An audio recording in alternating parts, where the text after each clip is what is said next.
ለመላው የኢትዮጵያ ሕዝብ እንኳን ተባበር፣ እንኳን ጨከን፣ እንኳን አብረን ቆምን፣ እንኳን ለሀገራችን ክብርና እድገት የሚገባውን መስዋዕትነት ከፈል። ምክንያቱም ፍሬው ጣፋጭ ነው። መስዋዕትነት ከፍለን ገንዘብ አባክነን መጨረሻ ላይ ይሄን ነገር ማየት ባንችል ኖሮ ኪሳራ ነበር። ነገር ግን ያ ሁሉ ጭቅጭቅ፣ ያ ሁሉ መከራ መጨረሻ ላይ ልጆቻችን $62 ቢሊዮን በላይ የሚገመት ውሃ ለማኖር ነው። ያን አሳካ ነው ዛሬ።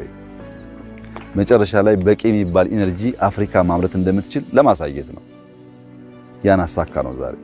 እዚህ ቦታ ላይ በሺ የሚቆጠሩ ሰዎች አሉ።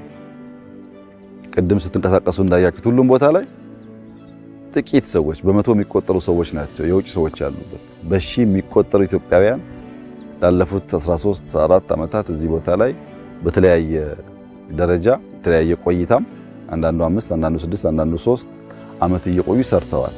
ይሄ ሁሉ ሰው ሰልጥኗል። ስራ ብቻ አይደለም የተሰራው። ለአፍሪካ ብዙ ቦታ ችግር መፍታት የሚችሉ ሙያተኞች አፍርተናል። ነገ ለምናስባቸው ተጨማሪ ስራዎች ከባለፈው የተሻለ እርሾ፣ ከባለፈው የተሻለ ልምድ፣ ከባለፈው የተሻለ አቅም ፈጥረናል።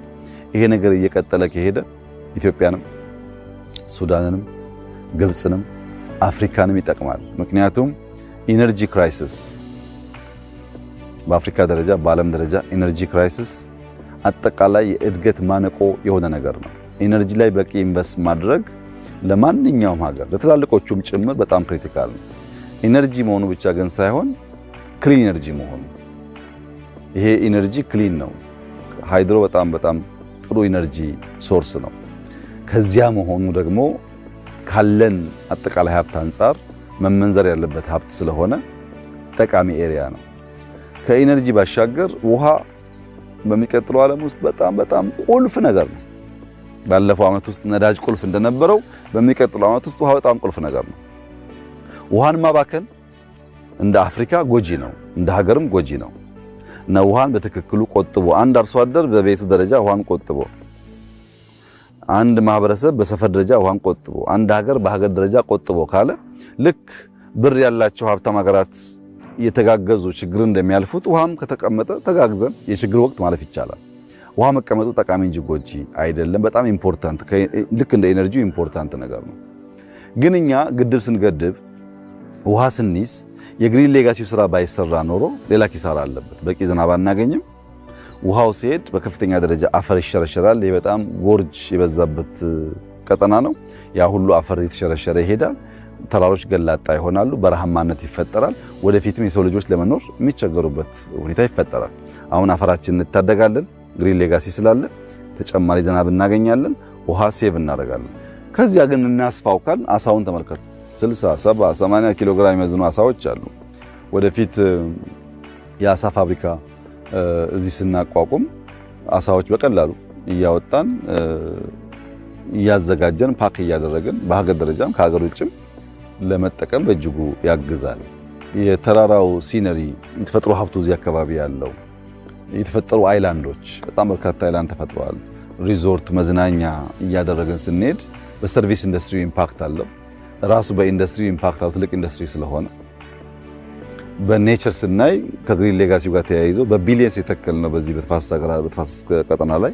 እሱም በከፍተኛ ደረጃ ውሃው እየጨመረ ግን ደግሞ አፈር ደለል እየሞላ እንዳይሄድ ያደርጋል። ያ ኢንቨስትመንታችን ደግሞ ግድባችን እንዲከላከል ያደርጋል እና በጥቅሉ ቅድም በመግቢያዬ እንዳነሳሁት አስደማሚ የታሪክ ምዕራፍ ላይ ነው ያለነው።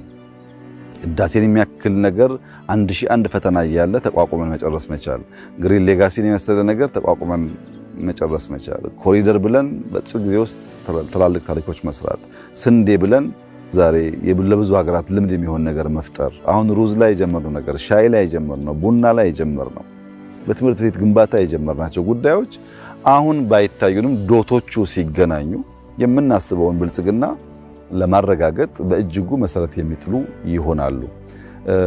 ጅማሮቻችን ፍሬ እያፈሩ ሲሄዱ፣ ልምድ እየቀሰምን ስንሄድ አንድ ተለቅ ያለ ሐሳብ እንዴት ማሰብ እንዳለብን ይቻላል፣ መቼ፣ በማን፣ እንዴት የሚለውን በቅጡ ማሰብና ማዘጋጀት እንድንችል የኢትዮጵያን አቅም ለመመንዘር የሚያስችል አፕሮች ለመከተል ያን ደግሞ በዲቮሽን በየቀኑ በመስራት እንዴት ማሳካት እንደሚቻል የተሻለ ልምድ አግኝተናል። እኔ በሁሉም መስክ የኢትዮጵያ የብርሃን የኢትዮጵያ የለውጥ የኢትዮጵያ የመሻገር ዘመን ጅማሮ ስለሆነ በዚሁ አግባብ ተክተን ከሰራን ካለምንም ጥርጥር ልመናን ታሪክ እናደርጋለን፣ ድህነትን ታሪክ እናደርጋለን፣ መናቅን ታሪክ እናደርጋለን። እነሱ ይችላሉ እንዴ የሚለውን ታሪክ እናደርጋለን። ትናንት አባቶቻችን ተዋክተው ዋጋ ከፍለው ነፃነት እንዳስከበሩት ዛሬ ደግሞ እኛ ተዋክተንም ሰርተንም ከፍለንም እንደዚህ አይነት አስደማሚ ታሪክ ለአፍሪካ ማኖር እንችላለን።